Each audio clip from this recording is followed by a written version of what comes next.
মুসলিম সমাজে ছড়িয়ে আছে তার একটি হচ্ছে ফিল্ম দেখা আর নোংরা ছবি দেখা, মহিলাদের ছবি, উলঙ্গ অর্ধ উলঙ্গ ছবি দেখা, এসব হারাম। এসব হারাম। যেসব ছবি দেখে চরিত্র নষ্ট হয়, যেসব ছবি দেখার পরে আপনার উত্তেজনা বাড়ে, যার ফলে আপনি যখন আপনার স্ত্রীকে পাশে না পাবেন তখন হারামে লিপ্ত হওয়ার খুব আশঙ্কা রয়েছে। হয় সমকামিতায় লিপ্ত, না হয় জেনায় লিপ্ত, কিছুই সুযোগ না পেলে হস্তমৈথনে লিপ্ত, সবগুলি গুনার কাজ, সবগুলি গুনার কাজ। সুতরাং আল্লাহর হস্তে সমস্ত রকমের ফিল্ম দেখা বাদ দেন, এবং যেই সময়টা এইসব পাপে লাগাচ্ছিলেন আজকে থেকে আল্লাহর হস্তে কোরআন শিখায় লাগান। এর চাইতে ভালো কাজ কিছু নেই। সবচেয়ে উত্তম কথা কি?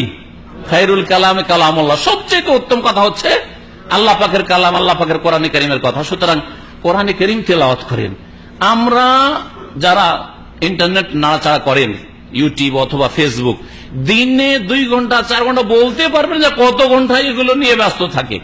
অথচ ওই ভাইকে যদি বলা হয় যে আল্লাহর হস্তে বেশি না 20 মিনিট 25 মিনিট প্রতিদিন একটু কোরআনের পিছনে সময় দেন, কত সুন্দর হয়ে যাবে আপনার কোরআন। কোরআনের তেলাওয়াত সুন্দর হয়ে যাবে, কোরআনের অর্থ জানাটা আপনার সুন্দর হয়ে যাবে, কোরআনের প্রতি আপনার মহব্বত বাড়বে, আগ্রহ বাড়বে, কোরআনের প্রতি আমল করা বাড়বে, কোরআনে কারীম সম্পর্কে আল্লাহ পাকের সম্বোধন সম্পর্কে আপনি জানবেন, আপনার ঈমান আমল সুন্দর হবে, দুনিয়া আখেরাত সবটাই সুন্দর হবে, আপনার বাড়িতে বরকত হবে। যেখানে থাকবেন আর কোরআন তেলাওয়াত হবে সেখানে শয়তান বাস করতে পারবে না, শয়তান বাস করতে পারবে না।